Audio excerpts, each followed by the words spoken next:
Assalamualaikum warahmatullahi wabarakatuh. Kembali lagi di channel Ngoprek Semesta. Kali ini saya akan membahas lanjutan part yang terakhir atau part yang kelima. Nah, jadi saya sudah membuat video pembahasan mengenai soal guru P3K PKWU sebanyak 5 part, dan ini adalah part yang terakhir. Sudah berjumlah 100 soal ya. Nah, mudah-mudahan bermanfaat buat Bapak Ibu yang akan menjalani seleksi P3K khusus guru PKWU. Mudah-mudahan channel ini salah satu menjadi jembatan buat Bapak Ibu meraih kesuksesan tersebut menjadi seorang ASN P3K, khususnya guru P3K PKWU di jenjang SMA ya.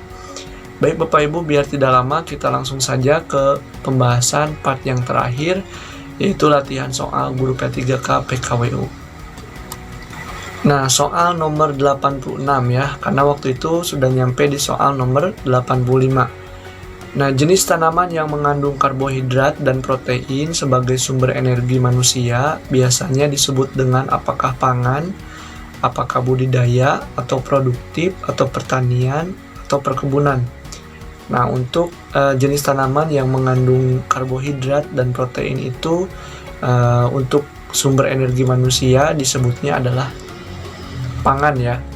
Jadi jawabannya yang A. Soal nomor 87.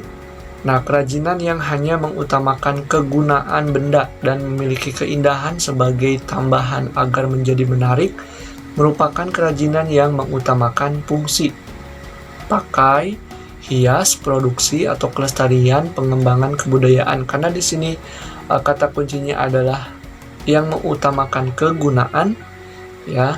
Kemudian memiliki keindahan sebagai tambahan. Nah, berarti ini jenis kerajinan yang mengutamakan fungsi pakai ya. Karena diutamakannya itu kegunaannya ya. Jadi jawabannya yang A. Soal nomor 88. Proses pengolahan strategi dalam hal pembelian, pergerakan, dan penempatan material, inventory barang jadi melalui organisasi serta saluran marketing disebut apakah transportasi, logistik, manajemen transportasi, manajemen logistik, atau transportasi logistik.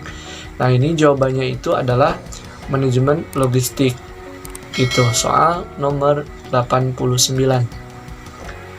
Berikut penyebab adanya biaya transportasi. Nah, kecuali apakah konsumsi bahan bakar minyak atau disebut fuel, atau penggunaan tenaga sopir atau driver labor, kemudian pemeliharaan kendaraan atau kegiatan konsumsi yang dilakukan oleh driver labor, model yang diinvestasikan dalam kendaraan dan perjalanan.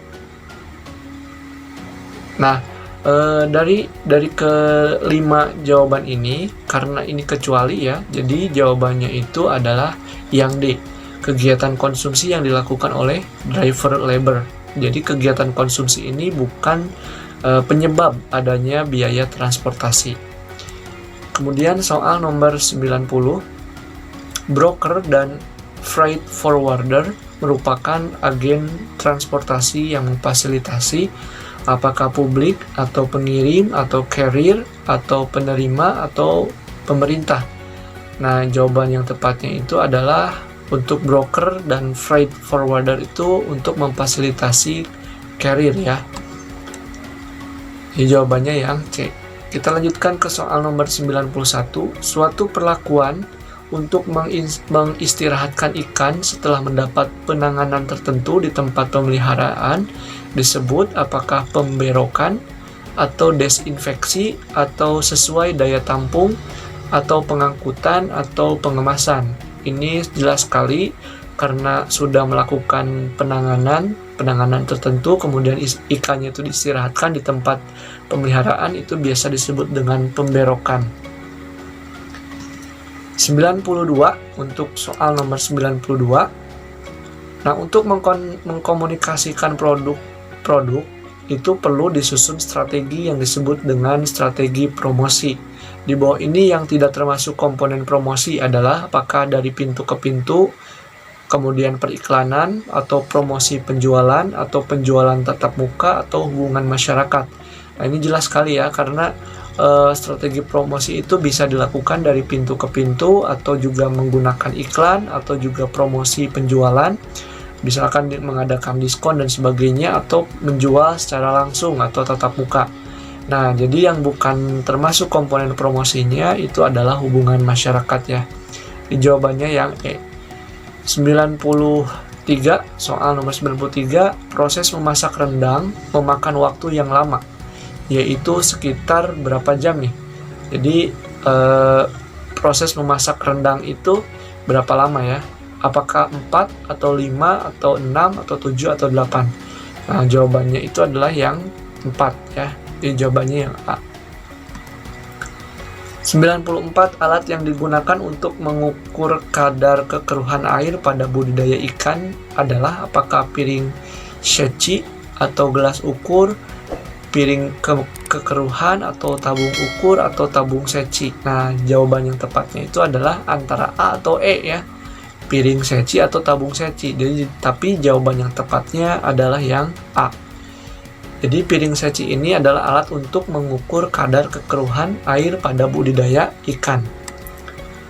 Nomor 95, tujuan pemberian kapur pada kolam tradisional adalah apakah memberantas hama, menyuburkan tanah, suhu tanah menjadi naik, atau persediaan pakan ikan, atau merangsang ikan. Jawaban yang tepatnya adalah kegunaannya untuk memberantas hama ya. Soal nomor 96. Pada umumnya sebuah usaha apapun ingin mencapai keuntungan yang biasa disebut dengan loss atau income atau purchase atau profit atau sales. Nah, biasanya istilah keuntungan atau untuk ingin mendapatkan keuntungan biasanya dalam berwirausaha itu disebut dengan profit ya. Jawabannya yang D. 97. Nah, untuk nomor 97 ini, koperasi termasuk badan usaha yang dilindungi oleh undang-undang, yaitu Undang-Undang nomor 20 tahun 90 atau Undang nomor tahun nomor 23 tahun 95 atau Undang-Undang nomor 30 tahun 2003 atau Undang-Undang nomor 25 tahun 95 atau Undang-Undang nomor 25 tahun 92. Jadi jawaban yang tepatnya itu adalah yang E. 98, tipe organisasi yang cocok ya digunakan baik untuk perusahaan kecil maupun besar adalah tipe organisasi apakah lini atau lini dan staf atau fungsional dan lini atau lini staf dan fungsional. Nah, jawaban yang tepatnya itu karena ini digunakan untuk perusahaan kecil, jawabannya adalah yang B ya, yaitu lini dan staf. Soal nomor 99, pemerintah melalui bank telah mengeluarkan serangkaian peraturan dalam rangka membantu modal usaha perusahaan kecil pribumi yang dinamakan dengan apakah kredit investasi kecil, apakah kredit modal kerja permanen, atau kontrak investasi kolektif, dan KMKP. KMKP ini kredit modal kerja permanen, atau kredit jangka panjang atau kredit jangka pendek atau kredit jangka panjang. Nah, jawaban yang tepatnya itu adalah yang C ya, yaitu kontrak investasi kolektif dan KMKP. Soal nomor 100, di bawah ini yang bukan syarat-syarat administratif dalam mengurus situ atau surat izin tempat usaha adalah yang A. Salinan akta pendirian badan usaha yang sudah dilegalisasi untuk oleh pengadilan negeri, atau yang B. Salinan para pengurus atau pendiri badan usaha, atau yang C. Salinan izin mendirikan bangunan atau IMB yang ditempati, atau yang D. mengurus surat-surat perizinan, atau yang E. mengajukan permohonan izin usaha kepada camat atau bupati. Karena ini dalam syarat-syarat administrasi untuk pengurusan situ, maka yang bukan menjadi syarat-syaratnya adalah yang E ya, Jadi untuk mengajukan permohonan izin usaha kepada camat atau bupati itu nggak perlu dijadikan syarat-syarat administratif dalam mengurus situ. Mungkin itu aja Bapak Ibu yang bisa saya sampaikan. Mohon maaf jika selama part yang pertama sampai dengan part yang kelima ini ada salah-salah kata, dan kemudian jika ada pembahasan yang kurang lengkap ataupun jawaban yang salah, mohon dimaafkan karena saya juga sama-sama sambil belajar. Dan jangan ragu untuk